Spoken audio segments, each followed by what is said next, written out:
This will be a day long remembered. Now I am the master. Welcome to another episode of Legends and Theories. And welcome to my review of the 2019 Millennium Falcon. I'm going to look at all the figures in the set, and I've ordered them from probably the least interesting to the most. And our least most interesting one is probably Dio. It's an okay figure, but not the best. I'll just toss him back on here. Then we have Finn.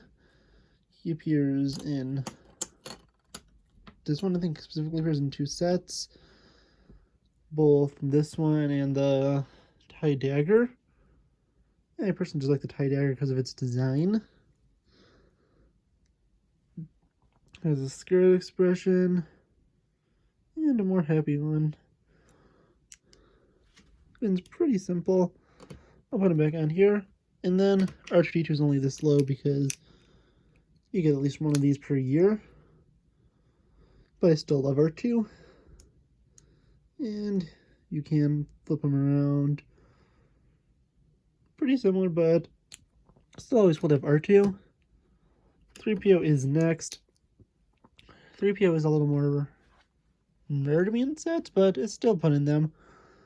I do have a few. You can see both his front and back side, and yeah, it's cool to have a 3PO. Well, another one. Chewbacca is built in his classic way. He has the cool bowcaster piece. Flipping it to the back, you can see all of that. Popping him off, I'll put him in the back. And then one of the cooler design ones, Bulio, I believe voiced by Mark Hamill. And this is just a cool designed figure. He's a minor cameo, but it seems that everyone loves this guy. He's definitely cool to have, and yeah, I think it's just a nice figure. But my favorite figure in this entire set is Old Lando. He is definitely the best figure here. And is like a third of the reason I got this. I wanted both the Millennium Falcon sets, but I didn't own one. But also, I wanted this Lando. I wasn't going to wait for anyone. It's kind of hard to see his back of his head, but I believe I did show that in the Moff Gideon custom figure I made from about a year ago. But yeah, after putting this to the side, I actually don't keep... I only keep the Chewbacca, 3PO, and R2 in this set. The rest I do put with my sequel characters because I use this as an original trilogy Millennium Falcon. So let's take a look at it. We first here have the radar dish. And it can turn. That's a little stiff, but it's better than having it always pop off. I'm going to look at all the stuff on the top first before I move on to the inside. Looking at the back, we have a very nice detailed engine for the Falcon, and I really like that. Continuing to turn it, we then have the turret over here, which is cool. It has all the motion it's supposed to have, although it's a little loose. There's a few problems with parts that don't stick perfectly in this set, but it is fixable. And this is why it's a lot better to have a tripod, because then I can just do this. You can see the cockpit over here where I have classic Han Solo in it. You can see the front. A quick look at the bottom shows the turret down there. I don't know what just fell over there, but I know it was something. Good quote, you could use that. The cool thing about this one is this part moves forward, so you get a semi-look at what this would look like as a Solo Falcon.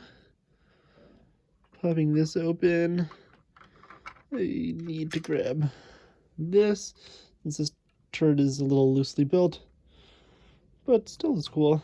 In here we can see Farm Boy Luke by it is these pieces that fell off. These pieces hardly stick. If you look over here, you can see that specifically right here, these pieces do not stick well. I always have problems with that specifically whenever I move this. There's one more, I don't know where it landed. Probably fell to the back. By opening the panels, it's also a lot nicer to only have a few big panels. And this piece fell all the way to the back of the Falcon. But if we and move Luke out, you can see a control panel back there. And don't remember the exact function of that, but it's still cool to have it.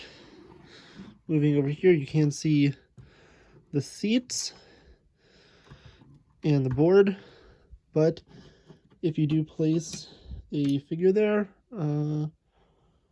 need someone that's normal height. I'll grab this A-Wing pilot. It's one normal height that doesn't have stuff blocking him off. You can put them there, but this is not going to close all the way.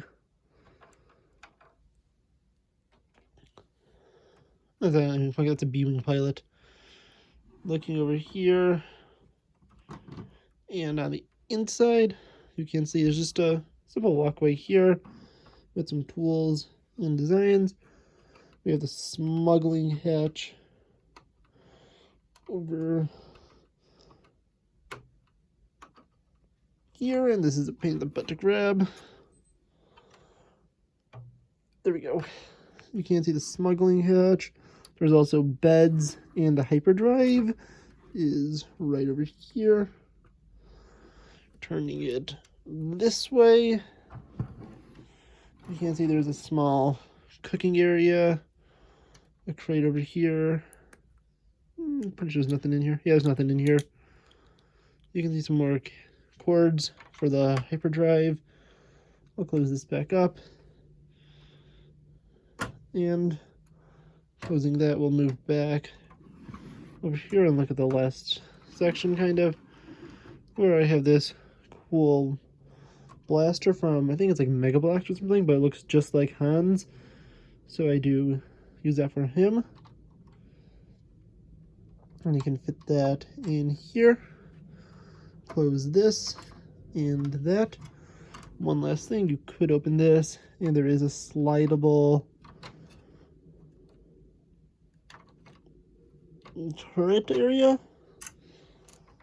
which it just to kind of grip and get out, where I have a custom built General Lando and Leia in. So we have all of that, and yeah, that's kind of everything you could look at in here.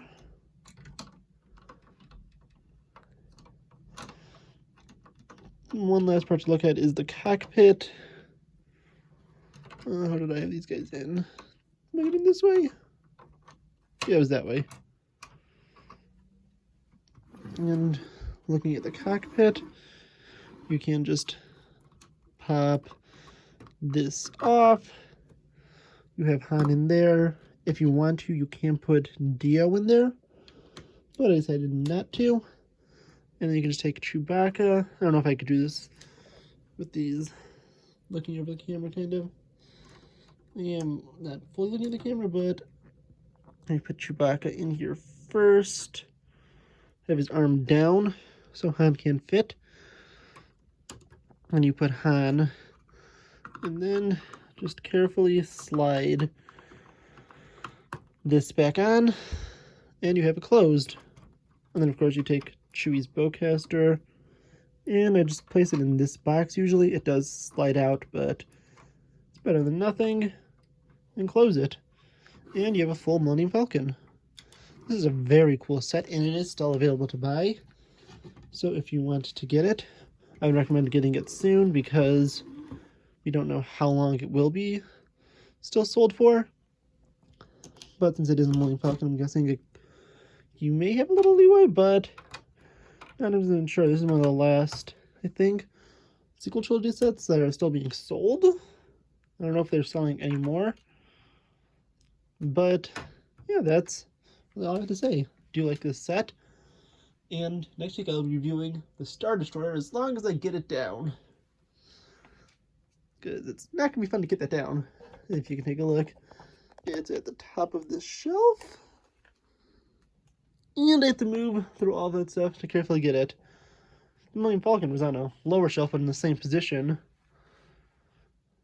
It was pretty annoying to get to, but that set is an old Star Destroyer, and I'm looking forward to reviewing that.